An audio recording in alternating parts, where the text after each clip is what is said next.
Welcome to the Exam Study Expert Podcast, helping you ace your exams at school and university through the psychology of high performance and the science of studying smarter, not harder. It's my pleasure to introduce your host, the Cambridge-trained memory psychologist and exam success coach, William Wadsworth. Hello and a very warm welcome back to Grovember November here on Exam Study Expert this month, which is a series of special episodes dedicated to helping you grow and advance through your academic journey. Last week, I was sharing some of my secret tips for how to interview really well for competitive programs at universities and colleges and help you get the offers you're looking for. Coming up over the next couple of weeks, I'm going to be introducing you to some experts on specific courses of study at university level, from chemistry to medicine, to help you decide if those subjects are for you and to explain how to successfully apply for them. And if you're already studying that course, the experts will also be sharing a few secrets on how to thrive when you are a scholar studying that subject. But first, I want to spend a little bit of time today talking about what, let's face it, is pretty much the ultimate destination for most of us after all that studying: how to get hired into a rewarding and satisfying job role. Today, then, I'm joined by ace career coach Sonal Bahl, who joins us fresh from launching her hit new podcast, How I Got Hired, which I definitely suggest you check out if you enjoy listening to her here today. Sonal is the real deal. She had a long career as an HR director across 3 continents, Asia, South America, and Europe. And over the course of this, she reviewed an estimated 250,000 resumes and CVs and conducted over 5,000 interviews. As an interview applicant herself, she even managed to get 5 job offers during the last Great Recession. So she knows exactly what it takes to get the job offer you want, even in the tough times we face today. I speak from some personal experience when I say she is very good at what she does, because I've actually experienced some of her coaching in the past. These days, she's in incredibly high demand, so I was very excited to persuade her to come and share some of her top tips here with us on the podcast.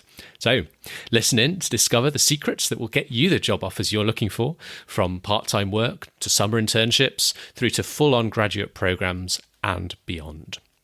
Let's meet Sonal and break down what it takes to get hired. Sonal, a very warm welcome to the Exam Study Expert podcast. Thank you so much for having me, William.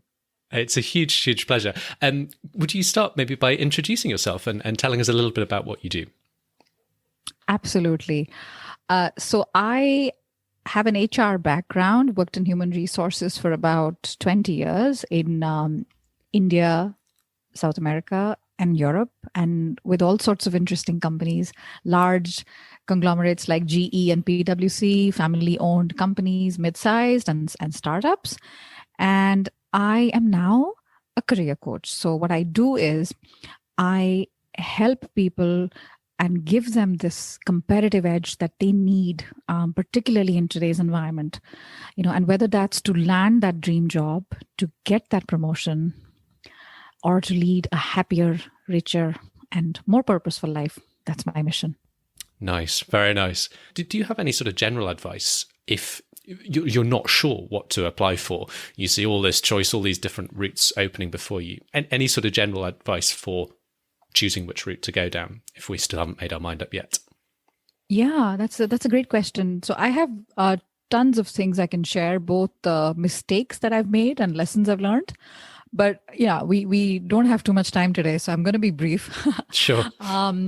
There's 2 things. One is there is no wrong answer. We put a lot of pressure on ourselves. And if I do this, then what if it goes wrong? You can change. You're not a tree. You can move. You've got legs. Yeah. So number 1, use the next opportunity that you get, whatever you get, as a stepping stone. And number 2, you don't have to worry about being too niched and too specialized right away, because they say the riches are in the niches, and there's no problem with that. In fact, the broader you are, you can always change, and it's related to point number one. But if you're absolutely sure you want to be a journalist, okay, go ahead and do the journalism degree. But you can still be a journalist if you study sociology or political science or what have you. Honestly, it doesn't matter. So just ease a little bit of the pressure off.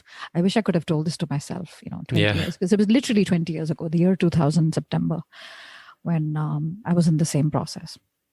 Now you mention it, I think that was a big part of the decision-making process for me at many junctures, choosing where to go to university, choosing where to apply for a job, that kind of idea of, well, I like lots of different things. I'm going to keep my options open and do the thing that allows me to maybe go off in different directions. Always a good idea. Keep your options open. It's a brilliant, you cannot go wrong with that.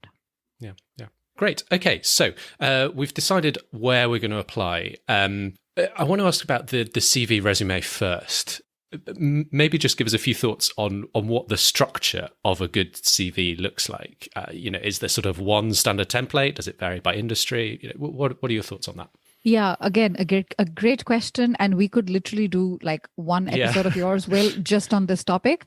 There's no right or wrong answer, but I do want to say two things. One, it's like I said before, it's a document of your accomplishments. So we've got to stop thinking of it as something very descriptive. It's not descriptive, it's achievement oriented. And if people walk away and they don't remember anything from this episode, I hope that's not the case. But if they don't, remember this. So it's a marketing brochure of all your achievements and how awesome you are and what a rock star you are, with obviously truths in there.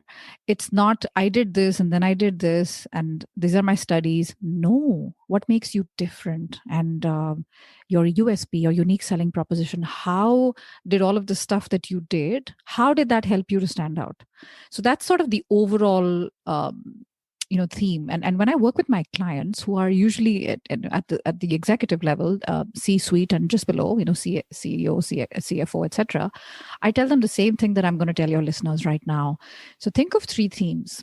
What are those themes around my resume? And focus on those themes. So I'll give you an example. My theme, okay, MBA, HR, international. Simple, idiot proof. These are my themes. And go around in the document and see whatever I talk about is covered in, these three themes are covered. And the structure, I would say, keep the top part and the bottom part attractive. It's important. And for your American listeners, they're going to cringe when I say this, but a picture of yours is really helpful. It helps to put a name to the face and humanizes you. But I know in certain cultures, like in Scandinavia and the United States, this is frowned upon. So obviously do what is accepted locally, but it's a marketing document, right? So you, at the top, you've got your picture, if applicable, and a summary. I'm a big fan of the summary. Like, this is what I do. And the summary has those keywords in there. And what are those keywords? The keywords are the things that people are looking for. If they're looking for a website designer, you've got website designer in there and you've got an example of it. So it's 4 or 5 lines. And recruiters are not the most, how should I say this? Because I used to be in recruitment for so many years. I have to make sure I don't tick anybody off. Sure. Recruiters are flooded with applications. Like, it's not a joke, even with software systems in place. So you want to have them, it's like what we say on Instagram or social media, scroll stopping. You want to have something that makes them stop on your application and look. So a very attractive summary, the top part, if picture is there, great. And then the bottom part.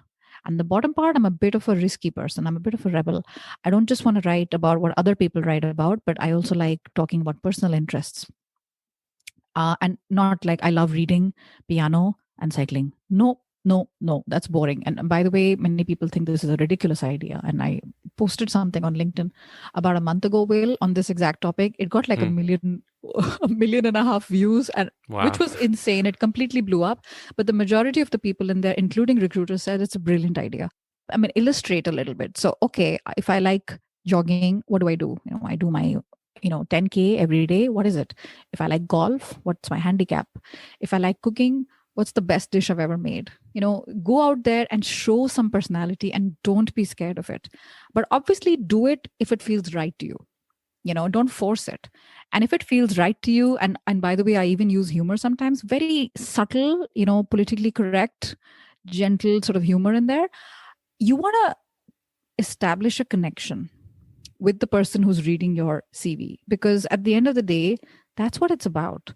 The CV is not going to get you a job. I don't know anybody who got a job because the CV was awesome. What the CV is supposed to do is help you to get your foot in the door of the interview room. That's what it is. And once you're in the interview room, you're going to be great. Your personality comes through, all of that stuff. But it's not fair when I see great people rejected because, the CV didn't do justice to them. So top, bottom part of attractive marketing brochure, achievements everywhere, and have some personality. That's my short answer. Nice. I'm aware you're distilling down a lot of experience into quite a short and succinct overview. So I'm just curious, you mentioned your time wading through hundreds of CVs. Anything that you can remember as being a surefire way to land straight in the no pile? Yes. I'm not going to say I'm not one of those people who's unforgiving when it comes to typo errors, because I think people are human. It is a little like it draws attention in a negative way, but it's not for me a reason for rejection. But I'm not in the majority. Majority of people don't like it. So if you've not paid attention to that, the few simple things that people sometimes don't pay attention to can be attention to detail. For example, one is the typo thing, but it's not just that. It's also, if your dates don't add up, like something is weird. You've got something to hide. And if you have a gap in your CV, it doesn't matter. I have a lot of information on this on my YouTube channel and how to address your gap on your CV. If you've, had a break in your career for whatever reason, address it. I'm one of those people that thinks you shouldn't sort of hide from it because someone will reject you. See, they're going to reject you anyway because something doesn't add up. And the third thing is don't lie. Don't make up stuff. Don't lie. There's data to prove this. CEOs have been fired 20 years after they were hired for a job because they had lied on their CV and embellished, diplomas and stuff like that. If you Google it, it's shocking stuff. So, one might think, I can get away with it. A little white lie here and there doesn't do anything. Wait, life is long, okay? And it's not worth it at all. And also help the person, when you're making your CV, like put yourself in the shoes of the recruiter. Help them to figure out how is your awesomeness relevant to their problem. Help them figure it out. A lot of times that's not the case. It's just sort of a very detached document. I don't necessarily feel the pull. And if I have to choose between three, the ones that make more of an effort in the, establishing the clear-cut connection between them and the problem I have today, because they're speaking my language, that's the one I'm more gravitating towards. So does that suggest maybe tailoring the CV for each individual application? Yes, you said it, but there's a big but. Some people go crazy, and if you have three other career coaches, on your podcast, you're going to get three different replies. So I do want to give this. I do want to give this disclaimer. I feel like sometimes I have to, give a lot of disclaimers because the world can be a little sensitive place. But don't go crazy with the tailoring. Like people will spend hours and days. It just means tweaking a few words here and there. And if some of your experience is more relevant to this particular job because it's graphic design and you did some stuff, then highlight that a little bit more. So it doesn't have to be, massive amounts of work, but at the same time, you can see the effort. I like one base CV, which is for everything. And then, one or two or three customized depending on the industry or the function, and no more than that, because I think it otherwise gets pretty overwhelming. Got it. Well, I think that sounds like a pretty sensible strategy to me. Good. So the CV's been met favorably. We've succeeded in getting that foot in the door, and we're invited to interview. I'd just love, from your perspective, a few thoughts on what to expect in an interview, particularly at grad level? And I know it varies a bit by industry and there'll be different requirements for different industries. But if we've never been to a job interview in our lives before, any general thoughts on what sort of thing to expect when we walk into that office for the first time? What I'm going to say is interviewing is one of the most inexact sciences out there. It's a huge amount of bias in interviews. It's just the way we are as human beings. Until we reach the day that robots are doing interviews, this is going to continue to be the case. So knowing that, and knowing that it's about personality, go in there and think about two things: the content and the delivery. So the content is what I'm going to say, and the delivery is how I'm going to say it. That's number one. The second is, I call this the C.P.R. approach when it comes to your homework. So, C.P.R. as in, giving someone C.P.R. Yeah. Company, position, and recruiter or interviewer, whatever you want to call it. I like recruiter because it ties in nicely with C.P.R. So tons of homework on the company, but not the standard stuff that everyone does, which is the website and all of that, but also completely, look on their social media. More and more serious companies are now on Instagram, for example, and they have a Facebook page. So check out what's going on there. What are they talking about? What are they talking about in LinkedIn, on their LinkedIn page? And all of that comes together, and you're looking at the earnings call and their financial statements, helps you to understand the company a lot better than candidate B, candidate C, who just look at the website and that's it. So that plus P, which is position, read the job description like 4 to 5 times, like really every single word, without interruption, without distraction, just read it. And when you do that, you're going to read between the lines and you're going to see, okay, this looks like this is the problem and this is the reason this position exists. Whether I am applying to a brand new position or it's a replacement, it doesn't matter. So how can I go in there and help them to solve their problem? And usually the problems are related to 3 things. How can I help this company through this position to, number 1, save money, number 2, make money, number 3, save time?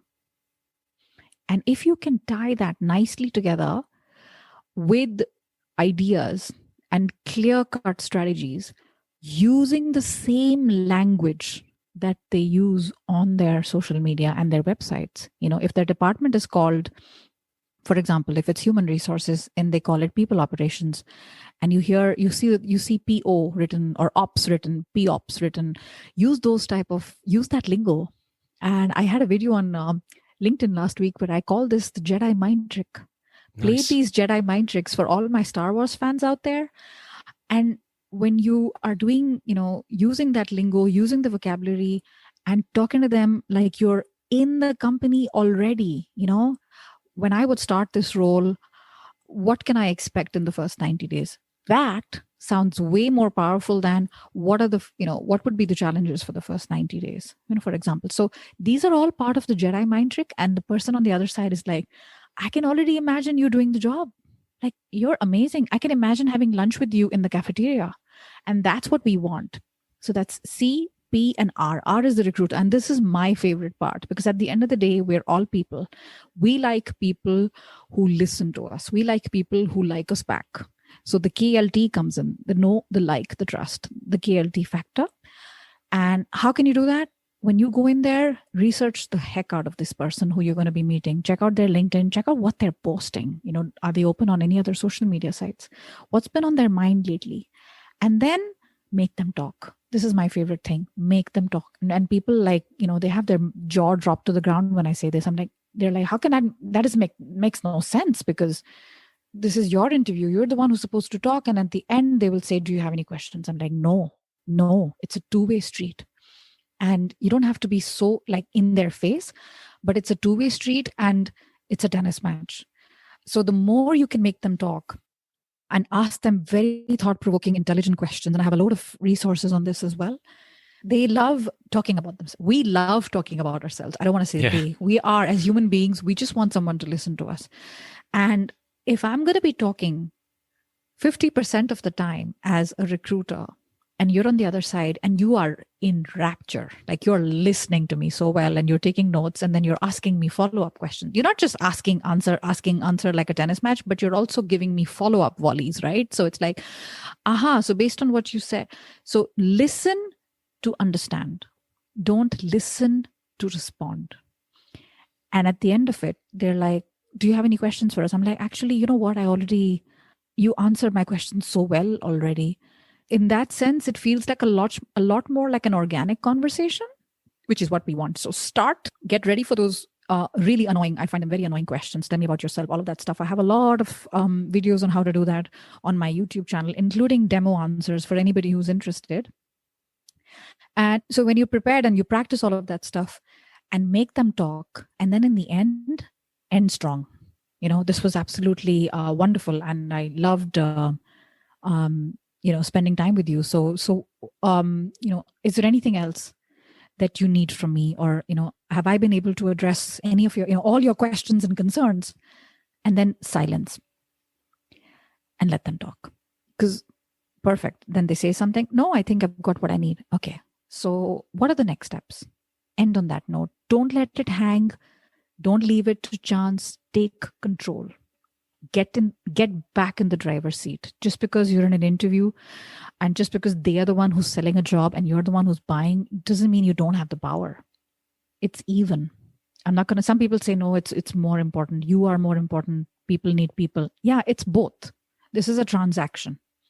With that ending, you're done. And then, if we're not in Corona times, you're shaking hands. Strong handshake, strong guy. So content and delivery. So content is what you say and delivery is how you say it. Your posture, your body language, your eye contact, all of that stuff matters 70% more than what you say. So you can have the best answers in the world, but if you're not able to look at them in the eye, or your voice is shaking, or you're speaking in a monosyllable voice and the person on the other side is like, what is this? So you don't have inflection in your voice and you don't come across as very confident. It's all perception. And that's where the bias comes in. So with all of this, you go home and within 24 hours, you've got to write 90%, 95% of people don't do a follow-up. Hey, John, absolutely loved meeting you yesterday. And I particularly enjoyed listening to you speak about X and Y. Be specific. Don't write generic stuff. Don't be vanilla. You're not vanilla. You're a big freaking deal. So act like it. Absolutely. I love so much of that. I mean, I did a little bit of grad interviewing in my career as well. And just on your last point, the number of people that wrote a follow-up, I don't need more than 2 fingers to count them, but it made such an impression. No, it was absolutely. There's one more thing I'm going to say, because I'm giving you the abridged version because you can go really deep in it. One more thing, Will, that many people don't do is, of course, one is follow up, but even while, even during the interview process, rather than just tell, because we all talk a pretty good talk, show them as well. So if you can take something physical, and even if it's a Zoom for that matter, you can take them to a website, anything that you've done, which is visible. It could be a website that you created as a designer. It could be, maybe you were in finance and you were in M&A and you are one of the people responsible for closing a deal and it's out in the public. So anything that's not privileged, confidential information, if you can share it with them, it just brings it to a whole new life. Yeah. Particularly if you're the sort of person who hasn't created content out on social media and you're a little bit quiet and on the shy side, this is one way to prove that you're not just a talker, but you're a doer. And the doer is where the magic happens because they see how your stuff that you've done is different from everyone else. Yeah. I think that's such a powerful point. And if you're applying for grad positions and you're still at university, you may not have a whole lot of work experience to show for yourself, but you absolutely have the power to create projects to show off your skills. I remember I was in the same cohort as a guy who was wanting to get a place at Google, which was incredibly competitive, certainly back in those days. And so he'd put together basically a kind of web app to really sort of show off what he could do, and got a huge amount of engagement on campus with it, and landed his dream job. I can think of all sorts of examples these days. It's so easy now to put things out in the world and show off what you can do. Yeah, it's really easy now, but there's people out there who consider these things risky. And I'm going to say, don't be that person. It's risky not to take risks. because otherwise you're like everyone else. You're beige. You're beige. You're vanilla. You're not standing out. Yeah. And you need to stand out. So whether you know it or not, you have a personal brand. It's what people say about you when you're not in the room. So you do have something, even if it's you don't think it's powerful, but it's there. You've got to remember. I mean, you weren't born to fit in. You're born to stand out. Fantastic. Well, look, thank you so much for being so generous with an incredible body of advice. And I know there are so many points we could have gone a whole lot deeper. I was just wondering if you had any particular resources or places you wanted to signpost people to maybe go a bit deeper into some of the things we've been talking about. Yeah, absolutely. So my website has a lot of information. I publish a lot of free content to help, whether it's job seekers, ambitious professionals, or anyone else. It's superchargeyourself.com, and it's got my social media links, but I am the most active on LinkedIn. So, if you're interested to know more, just connect with me on LinkedIn and follow my work there. And I'd reply to every single message and every single comment. Fantastic. We'll put the links both to your website, superchargeyourself.com, and your LinkedIn in the show notes to make it nice and easy for people to find you. Look, Sonal, thanks once again. I always wrap up with something I sometimes call the time machine question. If you could go back in time and talk to yourself, maybe to sort of around that point in time where you're kind of going through university, thinking about your path into the world and getting that first job and so forth. Would you have any particular advice for you back then that you wish you'd followed with hindsight? I love this question. If I could talk to the skinny, younger Sonal. Yeah. There was a time when I didn't like this question, and I used to think, it was meant to be this way. I was meant to go down this road, and I don't want to change anything. But having said that, I'm going to answer this in a little different way. So I'm not going to talk to the teenage Sonal, because I think I was very confident as a teenager and in my early 20s. Something happened to me around the time that I did my MBA. I lost a lot of confidence and I had massive imposter syndrome. And I thought others were smarter than I am. And I was very far behind. I even went, because I said pregnant, I went to do the MBA with a tiny little baby. And I just thought I'm in the wrong place. So the one advice I would have, to that 28-year-old Sonal, and anyone else who's listening, maybe you're 18 and it's still applicable to you, just the belief in yourself. Just be aware that it might waver during your life. And people say, go out there, make a difference, be confident, be yourself. Yes, but life is zigzag. It's not a straight line. So continue to believe in yourself, even when nobody else does. And even if everybody else does, but you don't believe in yourself, because that makes all the difference. And you're so unstoppable. And you stop thinking about what people say about you when you believe in yourself and what you're here and what you're meant to do. I think that's powerful stuff and feels like a fantastic note to end on. Couldn't agree more. Sonal, thank you ever so much once again. My pleasure. Thank you for having me, Will. Fantastic stuff. I would highly recommend following Sonal Bahl on LinkedIn, as well as subscribing to her podcast, How I Got Hired, for more wisdom and insights on how you can get hired. And her website is at superchargeyourself.com. I'll put all those links, as always, in the show notes for you. Thanks again for listening today. And to leave you with a parting thought, if you're working on job applications at the moment, I'm conscious that your time probably feels quite precious, because you might not have as much time to study as you like because you're working on all those job applications. Yet it feels more important than ever to get the grades in order to impress your future employers. So to help you out, I've put together some of my top tips on how to study the smart way with my time-saving advice in my exam success cheat sheet. You can download a copy for yourself at examstudyexpert.com/free tips. Discover how to study smarter, not harder, and ace your exams. That's examstudyexpert.com/free tips. And with that, thanks again for listening today. It's been such a pleasure to have you with us, and wishing you every success, both with your studies and with any applications you've got coming up. I'll see you again soon. If you've got exams coming up, You can now get all of William's favorite tips and tricks to save you time and get you higher grades, all in one handy cheat sheet. Grab your copy at examstudyexpert.com/free tips. Thanks again for listening, and see you soon.